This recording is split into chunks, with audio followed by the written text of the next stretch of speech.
Thank you for hearing our pleadings today.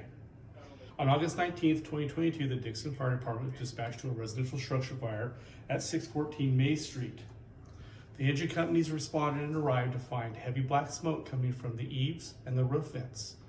The fire company forced open the door, entered the home with a hose line, and began to fight the fire.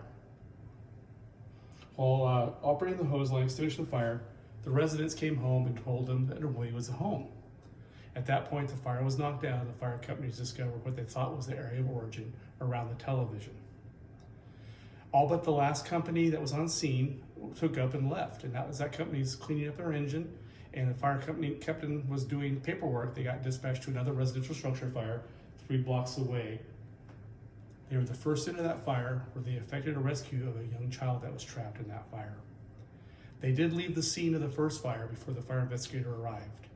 He arrived and found the scene was unsecured, but he began his examination of the fire by taking photos of the exterior and then the interior and began to examine the fire scene. While he was examining the fire scene, the homeowners arrived with their attorney and said, "What are you doing in our house? You have not permission here, you need to leave."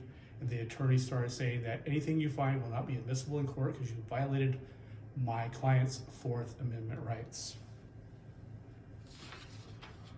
The key argument against this is the Michigan v. Tyler, the 1978 Supreme Court ruling that said that a fire in itself is circumstance enough for the fire companies to enter to the building without a warrant.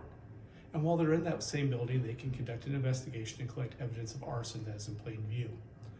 It also found that despite the fact that the fire chief and his officers left that scene at 4 o'clock in the morning and returned at 8 o'clock in the morning, they did not need a warrant because it was basically the same entry to that same fire.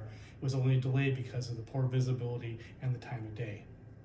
Also, other findings in a case in Idaho where the young man was accused of growing marijuana. The first firefighter entered the building, left the building, and then a fire chief and police officer shortly entered the building, and it was considered at one point to be the same entry and not a new entry, not requiring a warrant. Now, you should consider the Tyler case as the means to let our evidence be entered into court. If a 4-hour window because of bad lighting and bad scene can be enough for a warrantless entry into an obvious arson, then a fire company responding to a adjacent close structure fire acting to save lives should also get the same consideration. Thank you for your time.